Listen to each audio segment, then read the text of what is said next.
one thing after another just kind of happens. And I think that's like the ease part of like, okay, it's just, you know, showing up. Like when I go on my hikes and it's like a short walk to the woods, and it's like, okay, once I take those first few steps like into the trail, then it's like, okay, I know I'm making it to the top because I'm already here, and that, like, I put the shorts on and, you know, made it to the steps.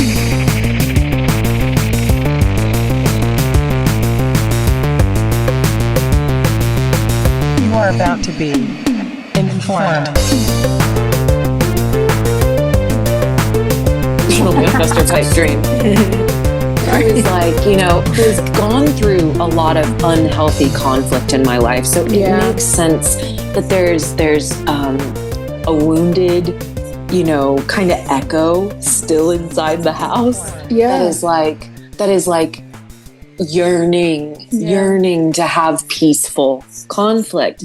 But at the end of the day, like what I've been tracking and realizing for myself is like, you know, the part of you that is yearning for that is kind of the part of you that yearns for things to be dead and things to be stagnant and so done. That and done so that they're predictable. But that's taking all the eros out of life, the aliveness of the moment. And you know, I think some of the fights that were the most, like, they sucked the worst, they felt terrible, they had hangovers, energetic hangovers and all that kind of stuff. And like shadow stuff came out like in a big way. Like all those experiences, there was like a peace after the fact. Yeah. Like, oh my God, I was able to reveal that and not be rejected. That is actually like the most powerful evidence that the part of me that's so sensitive to rejection has been really wanting. And at the end of the day, it's like by revealing all these super alive, but, you know, shadowy things in a moment, in a fight, in the heat, in the conflict, it's like, well, we're at least not killing things in the moment. We're letting things come alive. And yes, it might activate, trigger, or hurt each other. You know what I mean? Yeah. But in those moments, we also are realizing and embodying like real relationships are not without hurt. Real relationships are not without experiences of harm. They're not. They're inherently risky endeavors. And so when we're trying to find the way to always have the most peaceful conflict, I have to say, you're just going to take all the pussy and the dick out of the relationship if you do that. Like, we don't actually want that. We want heat sometimes. And we wouldn't improve in our relationships if we weren't challenged. I know not everybody is seeking this kind of, you know, transformational lifestyle. I know some people want safe partners, and I have no judgment about that. But like, for me, like this partnership, I've never like felt, what's the word?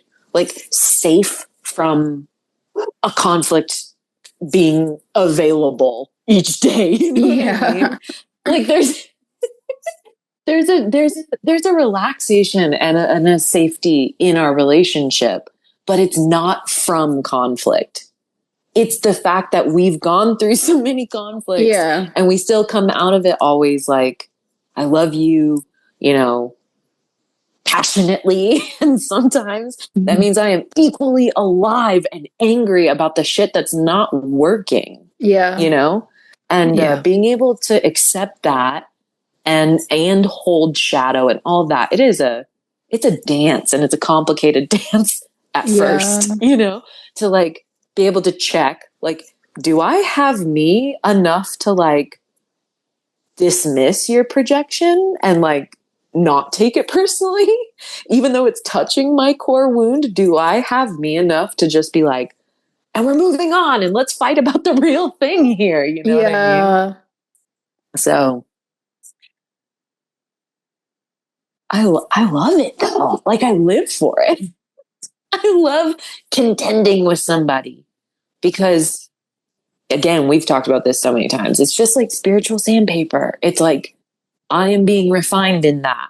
I am getting clearer on myself, and I can be more luminescently angry or hurt in our conflicts because I don't have a bunch of other like unprocessed stuff getting in the way of it. You know, I've cleared through enough of that to know, man, I do have me. I'm good. I like me. You know, I love and accept myself. Yeah, you do trigger those deepest wounds of feeling like, will I ever have love? Or will I ever know where I'm going? You know what I mean? Yeah. And you're designed to trigger that in me so that I can learn to hold the void of no answer as the answer I can rely on. And settle the score and settle the conflict inside my own self so that I'm not shaping you to create this conflict for me externally. Yeah. I just went into kink territory here, but you know, a part of us just loves the way we've been wounded, you know, and loves to relive that stuff. And until I acknowledged that in my own life, I didn't start getting real space to be like, you're kind of egging this on. You know, you're kind of like contorting the moment to make it perfectly touch your wounds. Okay. So like, maybe you like that. Or even like using it as like using it as like fuel for excuses, or like, but again, Yes. the right ones will hit you where it hurts. and be they're like, pretty undeniable. I think you actually do have more capacity than what, like, that's what I get a lot from Jag. It's like, no, actually, you can drive the manual car. You can, like, write your book or whatever. Like, you can't use small capacity as an excuse anymore. It's so annoying. Because he's right. Like, Yeah. No, it's so true. I don't know if you guys have felt one of these moments too, but it's like you're so used to narrating some limitation of yourself that even though you freed yourself from the box, you find yourself still trying to put yourself in the box. So, and it's arguing for your limitations.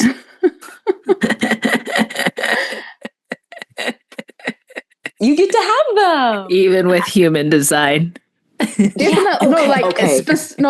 I explicitly use my human design as an excuse to not do something that I know I need to be doing. I'm like, Josiah calls me out on this. I've got my period. I'm in a rest cycle. I am in an emotional low. I'm like, this is just my wave. He's like, this is a pretty wavy bitch, you know? Like, this is just an excuse. Yeah. And, you know, sometimes it is always an excuse. It is always an excuse when you use it as such, right? Yeah.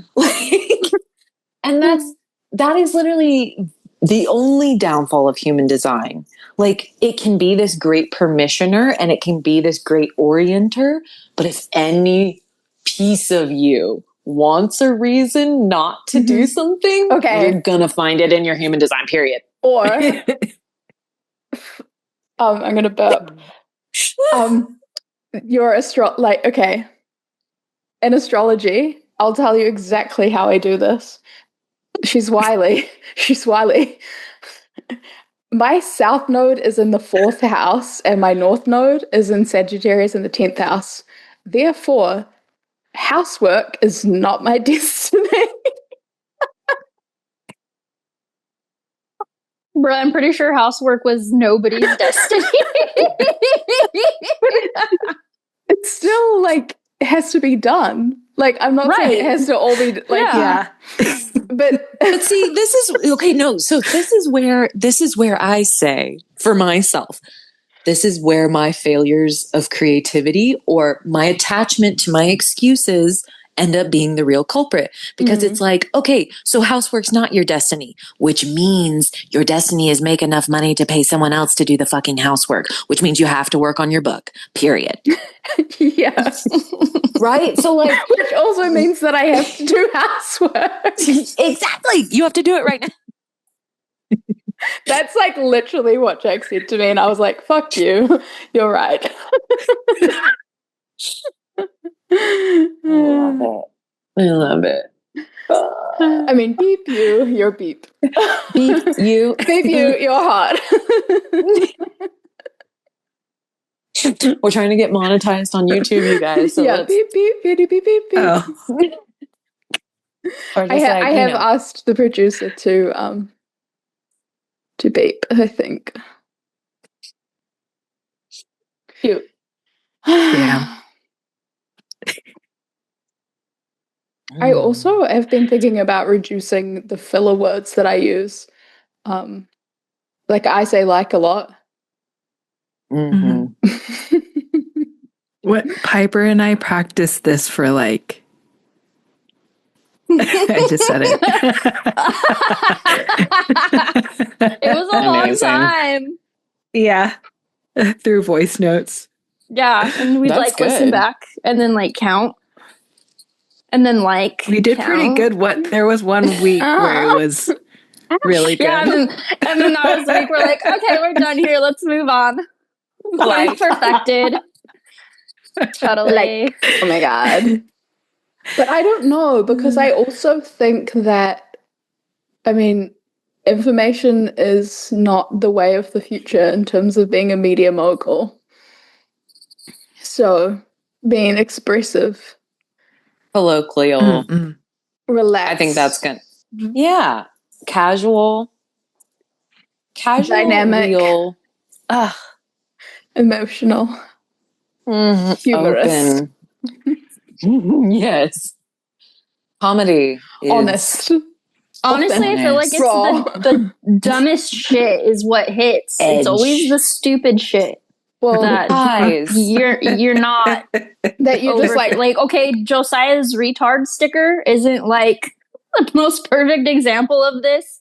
It's just like the stuff that just without thinking and yeah. without, oh, it's got to be Strategy, just yeah. right. Yes.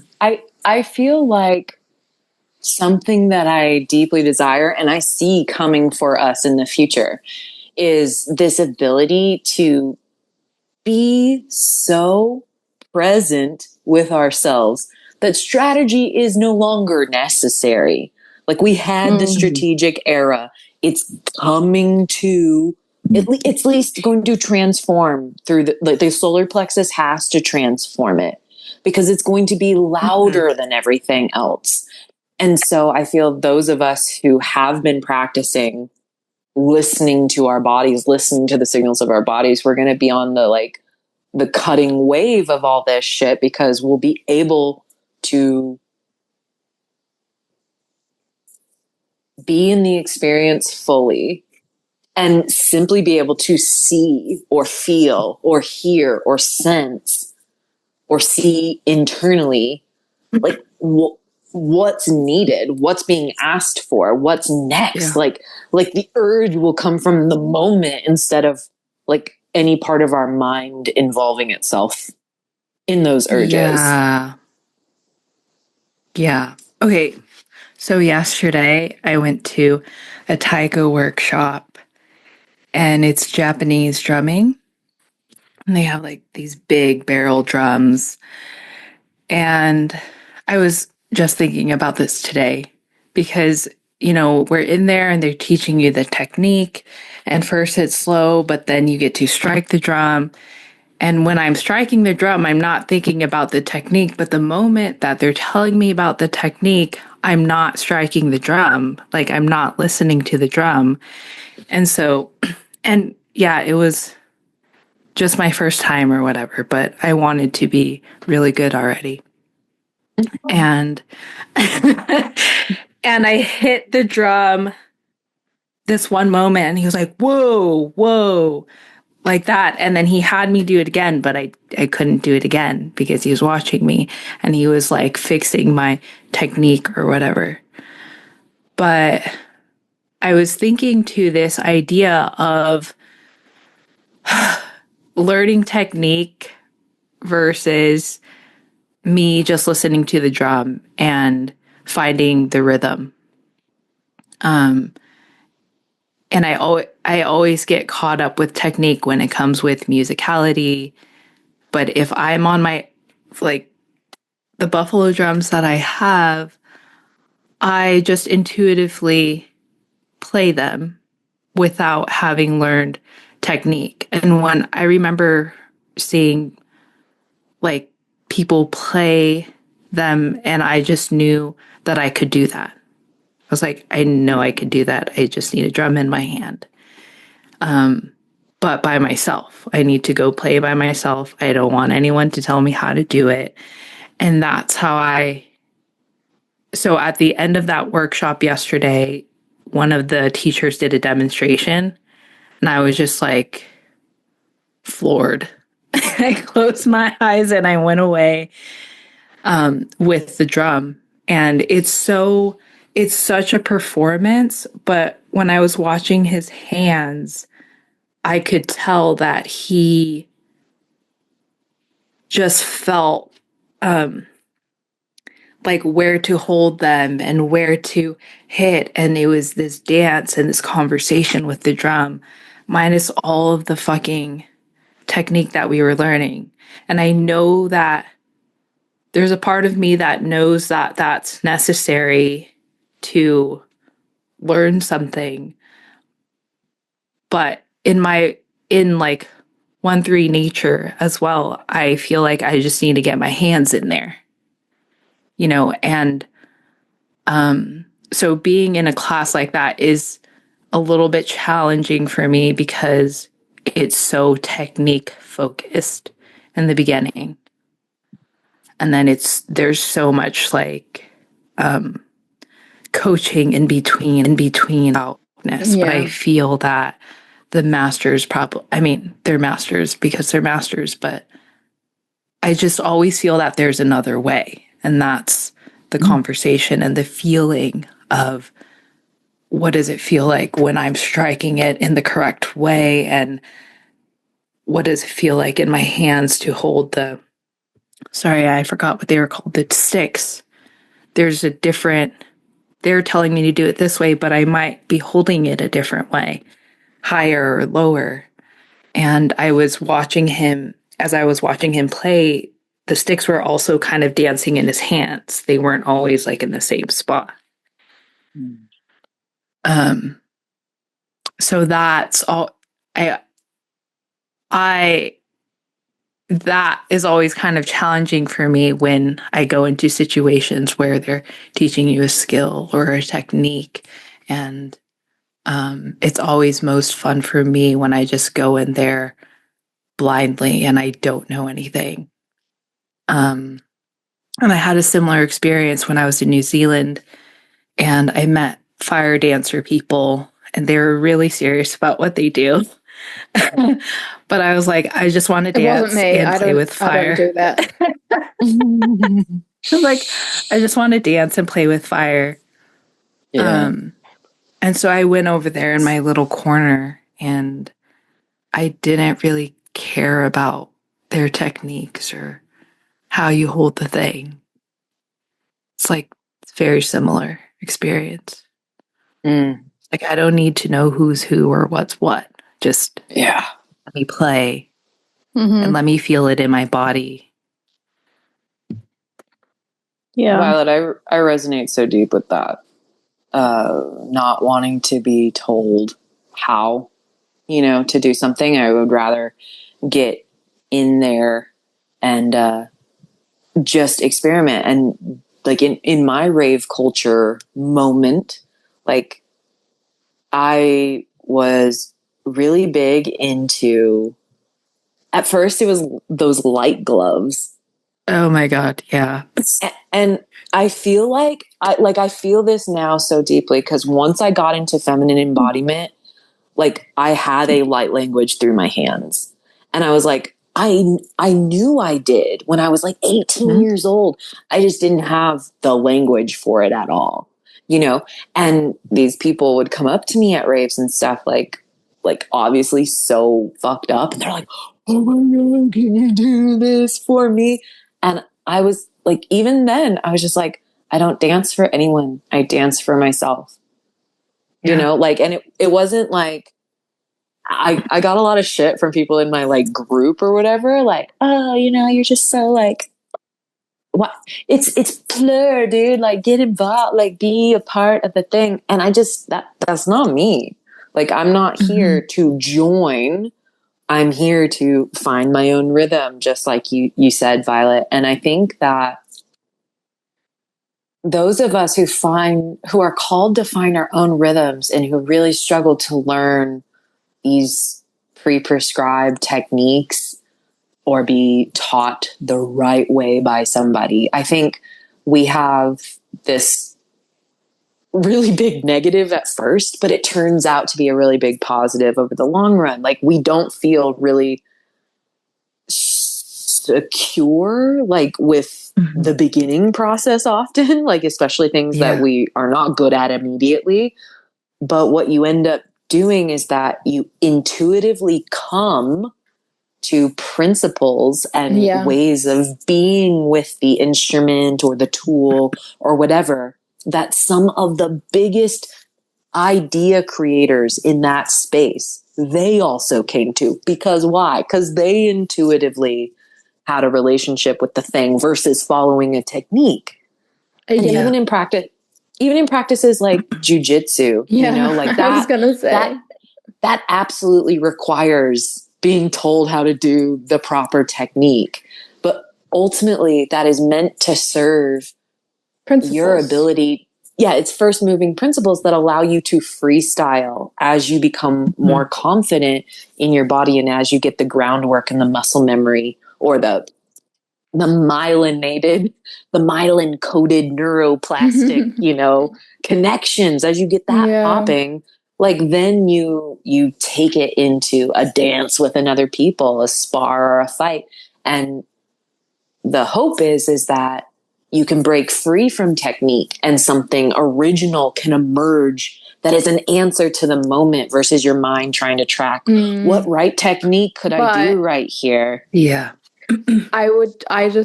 This is like very present for me because everything that I want to do in my life requires practice. So it's like it doesn't, and I'm not saying that you would do this, but I certainly have had times where I would be like, oh, well, they're telling me what to do, so I'm going to quit because fuck you, I'm just going to do jujitsu in my bedroom by myself. Like, like you do need like music. The real beauty of music happens when you play with other people. Yeah. So it's like that artistry of like, I'm going to class and I'm trying the technique and I'm doing it, but that's not my measure of success. That's not how I like place value on it. Like my measure of success for jujitsu at the moment is like I go to class and I don't hear the verbal, like I don't hear, it's not that I don't listen, I don't hear the verbal instructions 80% of the time. It's just like rah, rah, rah, rah, rah, rah, rah. And then maybe like my 6th or 7th drill, I'll start to get it. And like if you have a good teacher in any discipline, they will support you in the way that you naturally, intuitively adjust the technique to your physiology, to your psychology, to your you know, like you think about an orchestra, there are, and like a kids orchestra, like imagine an orchestra of kids and they're all learning the Harry Potter theme tune or something. You need to It was practice. hot cross buns. Yeah, hot cross buns. Yeah. For us to be in unison, we need to practice something with structure. But you will have the kid that is just like, oh yeah, I'm hitting the big drum and like I can keep that rhythm perfectly. And then you'll have the kid that's like doing a flute solo or something like that. And like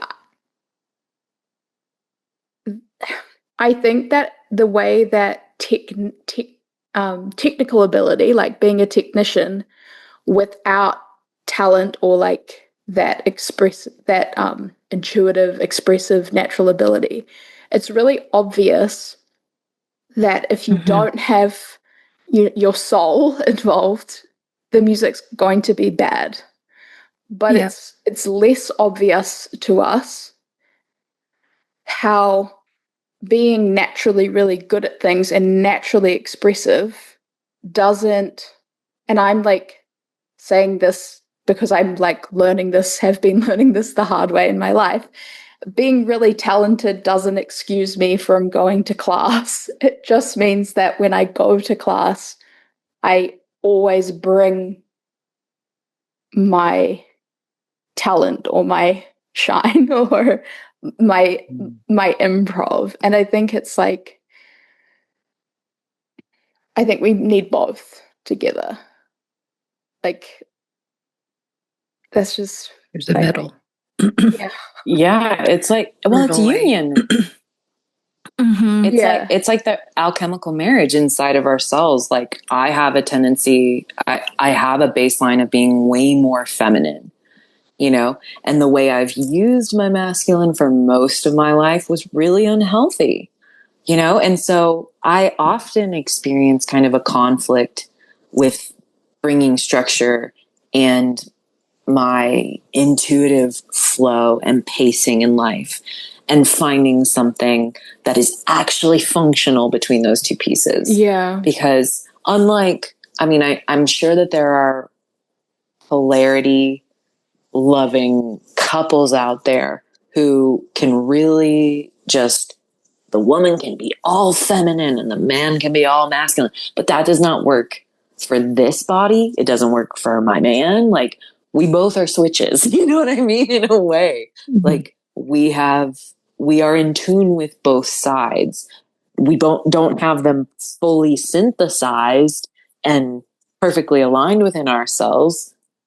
And that's what the conflict that we experience in our relationship is supporting. It is supporting, like, hey, what side of you are you abandoning right now? Like, look at this. And that's really an annoying thing for the person you love to say, you know? And it sucks being the bearer of that message too, because it sucks for them to hear it. And so, but ultimately, what I believe challenge and conflict in our relationships is inviting us to is finding the union within ourselves so that we can come to each other with our full tool belt available, as well as the emergent possibilities that are available to us when we have both energies working in harmony together. And same applies with student teacher dynamics. Like talk on it. It's so, well, like the you know how I was talking about like the orchestra. There will be teachers that are more resonant with you and bring out your flair and I can't believe I just said flair. bring out your expression. Like, all students are teachers and all teachers are students. Like, if you're in a, like, martial arts are a really good example of the black belts are the most humble and they're the most like, I don't know. Yes. Like, there's so much that I don't know. There's so much that I need to learn still.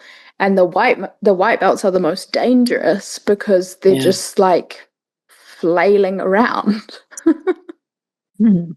a lot of like unprocessed aggression comes out. Like white belts just skip therapy and go straight to jujitsu, and it's just like, bruh. It's fascinating, but it's like it is. I think like there is something to be said for being bad at things, obviously, but like practicing things as well. And like I think I'm just like taking myself to school right now because anytime that I'm putting things in opposite, like making false oppositions, anytime that I'm making false oppositions, I'm like losing out on cross-disciplinary learning. Like if I'm like oh, I'm going to this class, so that means that I can't improvise. I'm missing out on how like those two things are feeding into each other, or like it's just annoying, but that whole thing of like how you do one thing is how you do everything.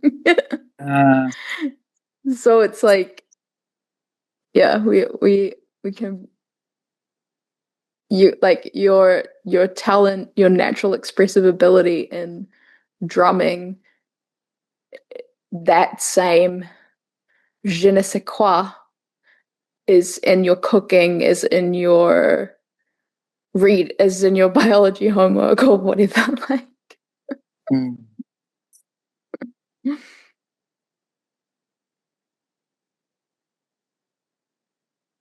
That's such a good. I feel like that's a really great anchor for everyone,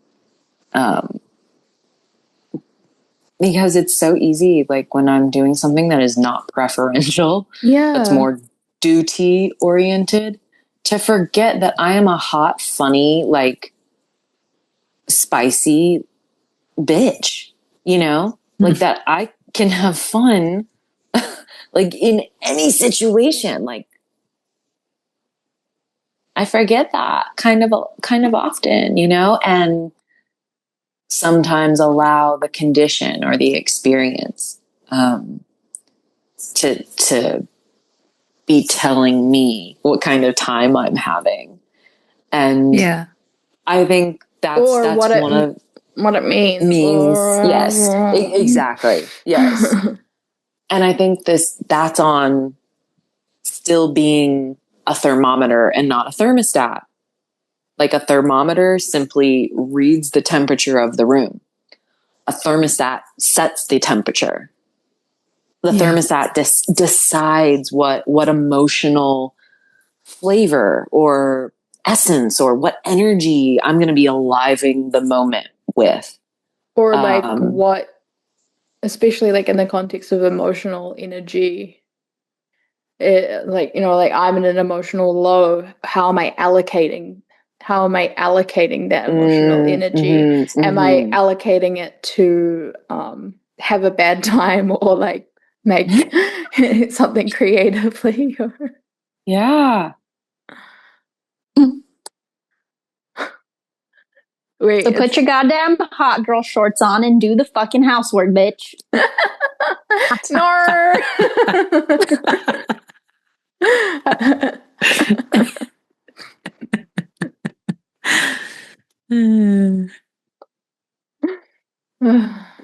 I forget what like transit it was. Maybe it was something like Neptune in my 5th house or something. But no, that doesn't make sense. Either way, there was some transit I was paying attention to recently. Escapes my mind now. But like it said something about choreography. Ooh. And for me it was like, okay, there are so many desires that I have that I can feel. Sometimes it's overwhelming. It's like, I don't know if I ever brought this to the podcast. I may have mentioned it, but I went through like at the beginning of 2025, I went through like a period of being in like functional freeze So at that state of being, like, I really couldn't feel desire at all. That's like a function of being in freeze or being clouded or fogged or whatever. But like once I cleared that, I melted again. Like all this desire came online and I was like, oh, I want all these things. And that was a little like it felt hard to focus with so many desires. And so what I did was start like kind of who naturally overlaps. What's the big thing underneath the thing on top? You know, how can I like reduce these to the common denominators, you know? Exactly. And, you know, what I really got clear on was I wanted like greater range of motion in my body with ease and strength. Like that was beneath a lot of different desires, like the desire to, you know, get my hot girl shit back going, you know, to get like all the things that I wanted to do, all the glow up type of things. It all just was like, I want to feel fucking capable in my body. I want to feel strong. I want to feel agile. I want the ease of motion and range of motion. Like I'm not aiming for perfect, you know, like when I started getting into posture work a couple of months ago, like the goal was never to have perfect posture. It was to feel more space. Oh, have you looked at Feldenkrais stuff? I feel like that would. Dude, when I got into Feldenkrais stuff, like I literally just did a huge research hole about it last week. Yeah. And I was like, I've come to every single one of these principles like independently on my own, but the way they put it all together, I'm like, this is it. This is it. Like how if you don't know at all how to orient to yourself, start there. I would start there. Because it's brilliant. It's about playfulness and curiosity and like awareness grows through movement. I think I even talked about that here too, how like the awareness that came online for me as I started doing posture work was insane. Like insane. I was like, I'm not only like noticing what is actually happening in the moment, I'm noticing the moment before the trigger hijacks me. And I'm like, oh, I have an option here. I'm like, it's very spacious feeling now. Yeah. That's new. That's fresh. Very cool. The more we move. Well, I'm a lot younger than you. So.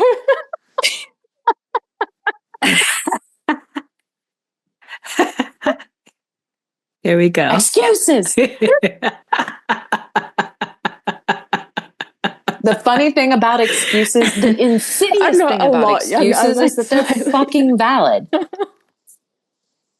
was about to say, how even younger could you be? What are you, 32, 30? Yeah. 32. Well, I just did it for the bit, okay? It was a gag.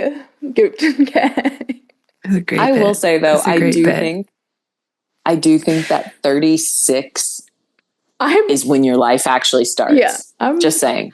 I'm thinking that too. Okay. So this year I turned 36, and now in the world famous podcast host, I get my perineum. Listen, on the regular. No, it was last week. I woke up and I was like, holy shit, I feel like for the very first time in my life, I'm just learning how to live my own life. Yes. And it was this tiny little sprout. It wasn't any like big revelation or anything. I just felt that at the bottom of my tailbone, there was a little sprout, and it felt like I'm living my life for the first time. And I was like, holy shit, okay, I'm just gonna keep watering that thing and let that thing grow. But it felt so anchoring. And I just want to rewind back to the conversation Jen was having about movement. To me, that's what freedom feels like. That ability to be able to move in the way that you are meant to, and there's such spaciousness in that as well. And then that feeling of that just happened for me about, living my life for the first time. When I'm interacting with people, I'm noticing, I'm just noticing their experience. Like that's their experience. I don't really have an opinion or feeling about that.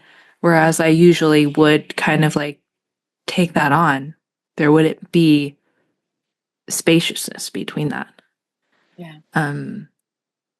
But I have this theory for myself, and I just feel like it's a knowing that when I am free and mobile in my body, that everything else will fall into place. And I still haven't like the there have been many, many times where I'm on that road and then I stop. And so I still have yet to get further and further and further along that to really know if that's true. And I think right now, really allowing myself to be on my own shit. Like the gym is a structure thing for me. The way that I structure my week around that is me learning structure, but also me learning that liberation in movement and body. Because I like to feel strong. Like I like to feel vitality, and it makes me feel free. Like I feel the freest when I feel strong and my joints are loose, My joints are supported. Yes. It's the same. It's the same theme. It's Yeah. like the structure and the flow. They need each other. Something that has been like streaming through my channel this past week, and it's shown up like probably 5 times online since it's been kind of streaming through me, but is the idea of, or actually the phenomenon of compounding. And I realized, like, you don't get to understand what a miracle compounding is if you stop. And then I immediately got hit with Einstein's like slow down to the pace of a turtle, but by all means don't stop. And like as that came through my mouth, and I was like, seriously, I've spent my whole life stopping. It really sucks. Yeah. Like trying to start from zero is the absolute worst. Like literally go at a glacial pace, but for God's sake, please do not stopping, Jennifer. Like please. Yeah. Just what is your bare minimum thing? Like just pick it and like stick to it, And Yeah. because at the end of the day, Einstein also called compounding the eighth wonder of the world. Because like our minds just can't comprehend it, but it's like what happens with one small full send every single fucking day for the rest of your life, 2 to 18 minutes on something, you are a master, like period. You're on the trajectory. You are doing what a master does. Like that is it.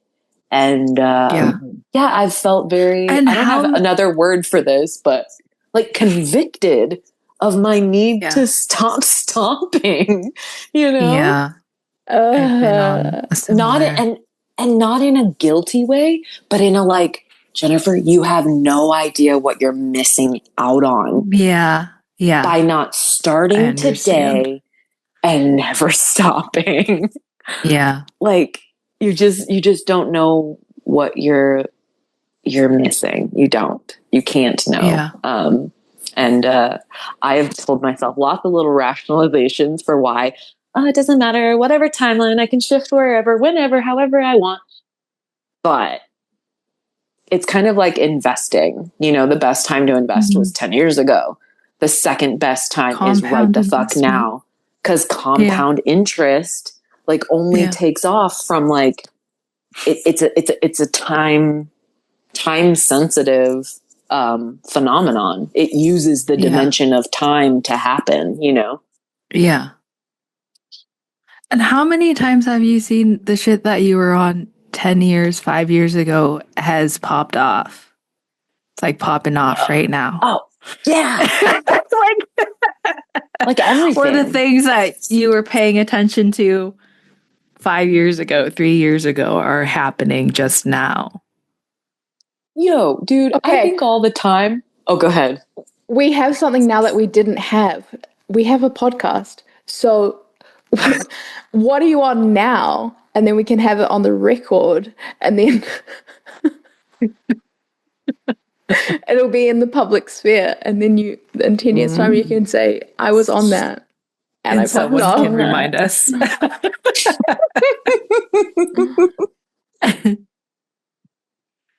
I've been doing hikes every night, and I've been talking to the trees and also God while I'm out there. And the other day they gave me this message, and it was in relation to, or through the metaphor of a seed. And it was you have to tend to the seed. And that reminds me of what you're saying, Jen, about not stopping, because you can't plant a seed and then stop watering it, because then the seed's going to dry out and it's not going to fucking sprout. And you can't dig it up, which is, I am definitely guilty of that sin of are you doing anything? Is it ready? Is it ready? Are you doing anything?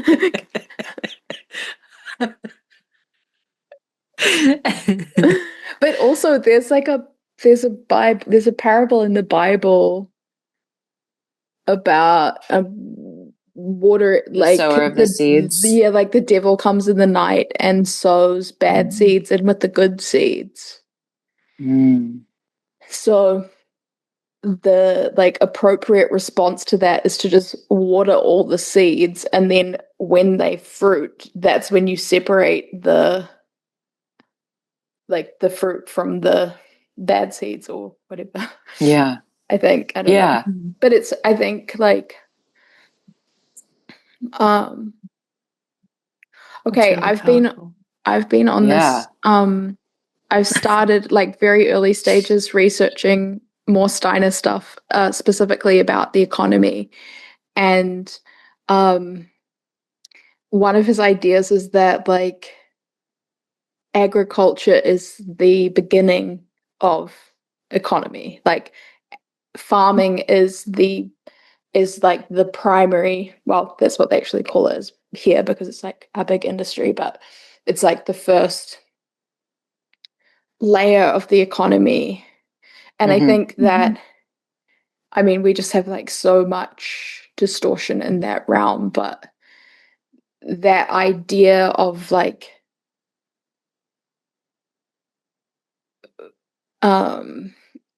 ideas from farming, and when you go to a place where everything in the ecosystem is doing its thing, can be applied elsewhere.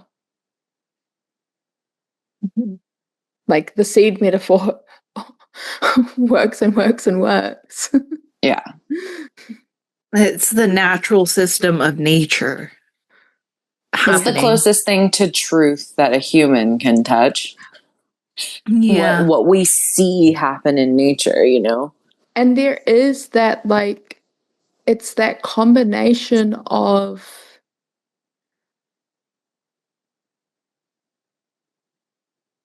I think it sort of reshuffles my idea about effort. And it's it's not really about effort. It's just about being there. It's oh my God. Okay. It's about it doesn't, okay. We're all ding, ding, ding, ding, ding, ding.